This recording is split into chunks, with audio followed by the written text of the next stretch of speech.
Bernie Sanders and his movement was not there to make a challenge at power.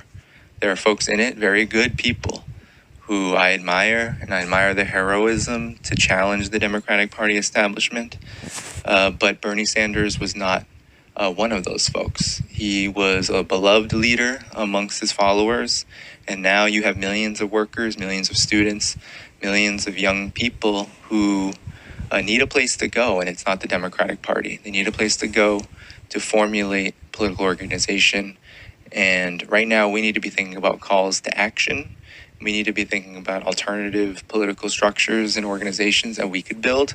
We need to think about a party for working people. And we need to think about mass organizations right now that will fill the demands, and ultimately accelerate the demands and popularize the demands that so many working people are going to have, especially during this pandemic crisis and post-crisis. There's so much opportunity here, but there's also so much repression and so many contradictions that must be outlined, explained, discussed, debated, and we don't have a space to do that yet. So what I say is we need to build that space, and we need to be honest about Bernie Sanders, and we need to be honest about the movement that he represented. We need to be honest about our limitations at this moment, and we need to be honest first and foremost that the Democratic Party will not be taken back. It will not be revived, redeemed. All of those efforts have to be dropped at this point. We have to understand that even the most progressive of the Democrats will capitulate, whether by their own choice or whether by being forced to capitulate by who actually wields power, and that's capital. And we saw that with this multi-trillion-dollar bailout. However you want to interpret it, it was a capitulation, whether it was forced or whether you want to say that these folks were nefarious.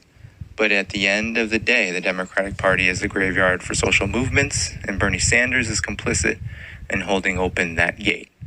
And now we have to figure out how we shut the gate to the graveyard and how we build our own organization for the working class that can, one, fight wars, talk about wars, two, talk about the needs of people right here, right now, of working class people, and organize around them.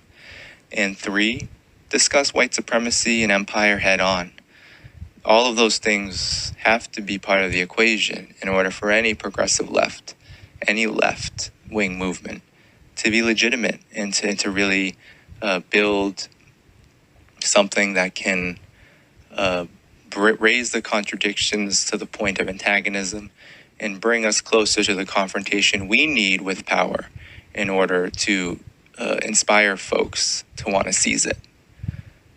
This is Danny Haiphong, and you've been listening to The Left Lens.